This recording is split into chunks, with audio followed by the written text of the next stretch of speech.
जीतेंगे, बांग्ला जीतेंगे। Unemployment, price rise and farmers issue and atrocities and people-centric issues.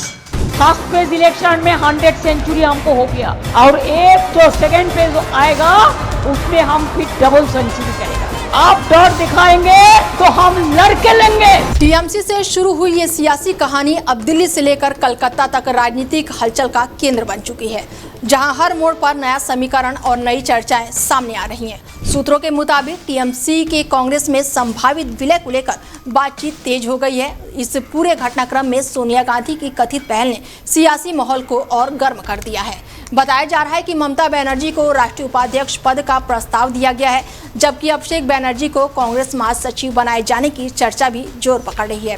वहीं दूसरी तरफ ममता बनर्जी की ओर से भी कुछ अहम शर्तें रखी गई हैं, जिसमें राज्यसभा सीट और महत्वपूर्ण राजनीतिक भूमिका की मांग शामिल बताई जा रही है। हालांकि अभी तक किसी भी पक्ष से अधिकारित मुहर नहीं लगी है और बातचीत का दौर जारी है। इसी बीच पश्चिम बंगाल की राजनीति एक अलग ही सीरियल ड्रामे में बदलती हुई दिखाई दे रही है, जहां पर सुष्मिता देव के अचानक से ही राज्यसभा से इस्तीफे और टीएमसी से दूरी ने नए सवाल खड़े कर दिए हैं। कभी ममता बनर्जी की भरोसेमंद मानी जाने वाली सुष्मिता का ये कदम इस बात का संकेत है कि राजनीति में स्थिरता कम और बदलाव की स्थिति ज्यादा होती है। इस्तीफे के बाद की कहानी और रहस्यमयी तब हो गई जब खबर आई कि सुष्मिता देव ने असम के मुख्यमंत्री हेमंता बिश्व शर्मा से मुलाकात की और इस एक मुलाकात ने पूरे राजनीतिक गलियारों में आग लगा दी।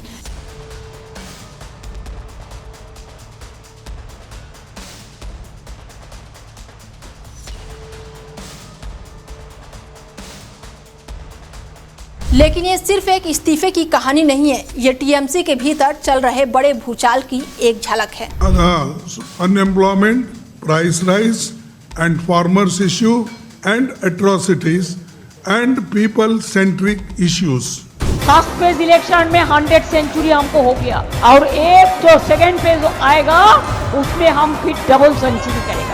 आप डर दिखाएंगे तो हम लड़के लेंगे। चुनाव के बाद से ही पार्टी में असंतोष की आग धीरे धीरे भड़क रही थी, जो अब खुलकर सड़कों से लेकर संसद तक पहुंच चुकी है। पहले विधानसभा में बड़ा झटका लगा जब कई विधायकों के असंतोष और टूट की खबरों ने राजनीतिक तापमान बढ़ा दिया। संगठन में सवाल उठने लगे और नेतृत्व पर सीधे निशाना साधे जाने लगा।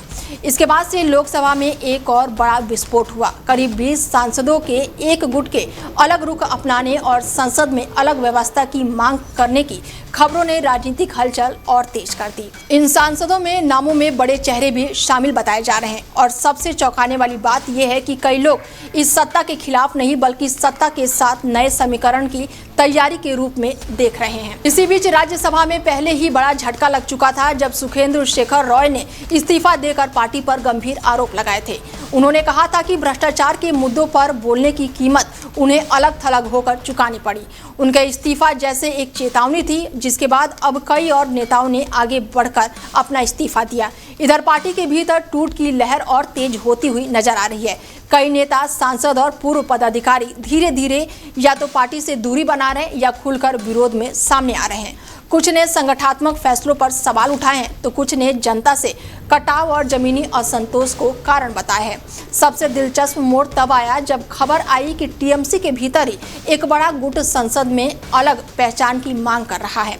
लोकसभा स्पीकर को पत्र लिखकर 20 सांसदों ने अलग व्यवस्था की मांग की, जिससे ये साफ संकेत मिला कि पार्टी अब सिर्फ मतभेद से नहीं बल्कि संरचनात्मक टूट से गुजर रही है। तृणमूल जीत रहा है, हम जीतेंगे, आप जीतेंगे, बांग्ला जीतेंगे। Unemployment, price rise and farmers issue and atrocities and people-centric issues.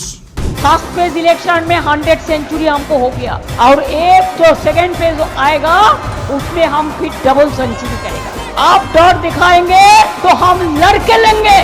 इस पूरे राजनीतिक तूफान के बीच एक और परत सामने आती है, दिल्ली कनेक्शन। ममता बनर्जी ने हाल ही में विपक्षी इंडिया गठबंधन की बैठक में भाग लिया और उसके तुरंत बाद कांग्रेस की वरिष्ठ नेता सोनिया गांधी से मुलाकात की।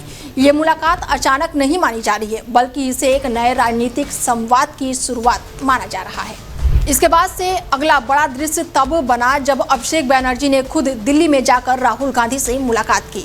लगातार हो रही इन बैठकों ने ये संकेत दिया कि टीएमसी एक तरफ अंदर से टूट रही है, दूसरी तरफ राष्ट्रीय राजनीति में खुद को नए रूप में स्थापित करने की कोशिश कर रही है। लेकिन जमीनी हकीकत यह है कि पार्टी के भीतर भरोसे की दीवारें दरक चुकी हैं। विधायक स्तर पर बगावत, संसद स्तर पर अलग रुख अपनाना और संगठन स्तर पर असंतोष, तीनों मिलाकर एक ऐसा राजनीतिक संकट खड़ा कर दिया है जो सिर्फ चुनावी हार का परिणाम नहीं बल्कि लंबे समय से जमा होती अंदरूनी खींचतान का विस्फोट है। तृणमूल जीतना है, हम जीतेंगे, आप जीतेंगे, बांग्ला जीतेंगे। Unemployment, price rise and farmers issue and atrocities and people-centric issues. कुल मिलाकर टीएमसी इस समय एक ऐसे राजनीतिक मोड़ पर खड़ी है जहां हर दिन नया झटका है, हर चेहरे नए सवाल के घेरे में है और हर संगठन में एक नई कहानी लिखी जा रही है।